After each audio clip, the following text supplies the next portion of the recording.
આપણી હસ્તકલામાં 4 નમૂના કેવી રીતે કરવાના એ હવે શીખીશું બાળકો। એમાં જુઓ, સૌ પ્રથમ એક ચોરસ રંગીન કાગળ લેવાનું। પહેલો નમૂનો આપણે શિયાળનું મોં બનાવીએ છીએ। એમાં ચોરસ રંગીન કાગળ લેવાનું। એ કાગળને એક છેડેથી બીજા છેડે આ રીતે આમ વાળી દેવાનું।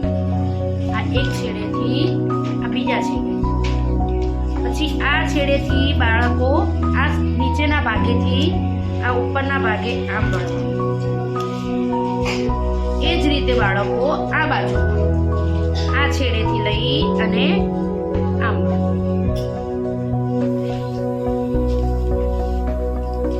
આ વાળ્યા પછી બાળકો આમ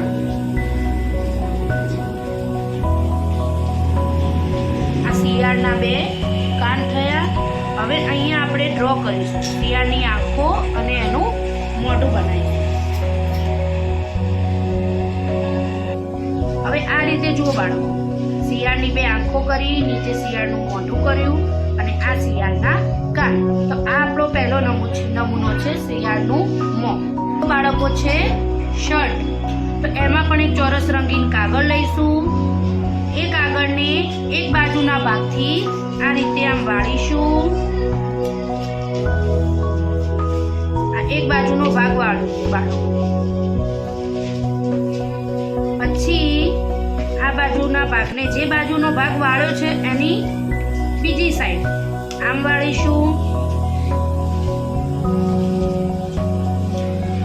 એ જ ભાગને આમ વાળીશું સામસામે, બીજા ભાગને પણ એના સામે વાળીશું।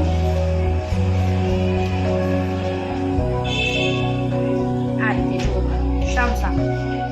આ સામસામે વાળ્યા પછી આ જે ભાગ છે એને આમ કરીને આમ લઈ જવાનું છે।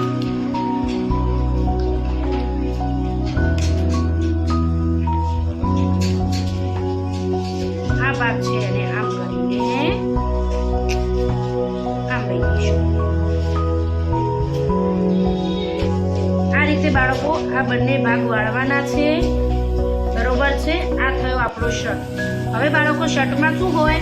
બટન તો હોય, તો અહીંયા આપણે બટન ડ્રો કરવાના છે।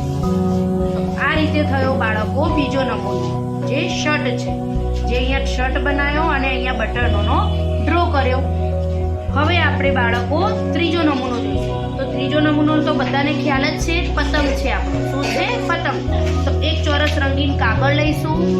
આ ચોરસ રંગીન કાગળને આપણે પેજ ઉપર આ રીતે લગાવવાનું, આમ ત્રિકોણ પડે એ ટાઈપ, અને પછી એના ઉપર કટ કરેલું ત્રિકોણ બનાવવાનું। આ રીતે ત્રિકોણનો આકાર બનાવવાનો। કયો આકાર બનાવવાનો? ત્રિકોણ। એ ત્રિકોણ આકારને આમ રીતે લગાવી દેવાનો, આમ ચોંટાડી દેવાનું।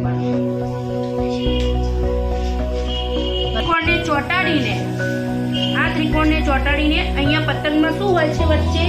તો એનો ડ્રો કરવાનો। દાખલા તરીકે આમ સીધી લીટી કરવાની સ્કેલની મદદથી, અને આમ આની રીતે, અને અહીંયા તમારો પતંગ ચોંટાડી દેવાનો। તો આ આપણો ત્રીજો નમૂનો છે પતંગ। તો પતંગને આ રીતે આવી રીતે કાગળ ચોંટાડી એના ઉપર ત્રિકોણ આકારનું કાગળ કટિંગ કરી અને આ રીતે ચોંટાડી દેવાનું અને એની ઉપર ડેકોરેશન કરવાનું બાળકો। હવે આપણે ચોથો નમૂનો, ચોરસમાં ડિઝાઇન। તો ચોરસમાં ડિઝાઇન જ્યારે તમે બનાવો છો બાળકો, ત્યારે બંને ચોરસ કાગળ લેવાના, કોઈ પણ રંગના, કોઈ પણ પ્રકારના બંને ચોરસ કાગળ લેવાના। એમાં એક કાગળ ઉપર બીજું કાગળ કટિંગ કરીને લગાવવાનું છે, એ પણ આપણે શીખીએ છીએ। દાખલા તરીકે આપણે ચોરસ રંગીન કાગળ એક લીધું, આના પછી આપણે હવે બીજું ચોરસ રંગીન કાગળ લેવાનું, એને આ પ્રકાર આમ વાળો, બંને છેડા એકબીજાને વાળો આવી રીતે, પછી આ બંને એકબીજાને આ છેડા આ રીતે વાળો, આવી રીતે ચોરસ બનાવો। હવે આ ચોરસ બનાવ્યા પછી આપણે કાતરની મદદથી આ રીતે ચારે બાજુમાં કટિંગ કરીશું।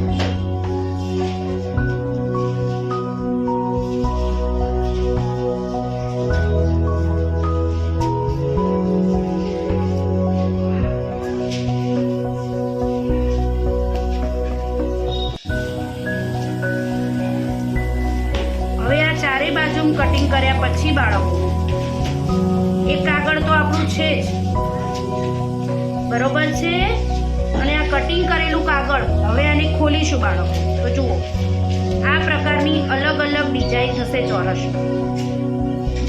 ખ્યાલ આવ્યો? તો આ ચોરસ ડિઝાઇન આ ગુલાબી કલરના કાગળ ઉપર આવી રીતે આપણે ઉપર અને ચોંટાડવાનું આમ, અને ચોંટાડ્યા પછી અલગ અલગ પ્રકારનું ડેકોરેશન કરવાનું. તો આ આપણો ચોથો નમૂનો છે ચોરસમાં ડિઝાઇન. તો જુઓ બાળકો, આપણે ચારે નમૂના કેવી રીતે બનાવવા એ રીતે શીખ્યા.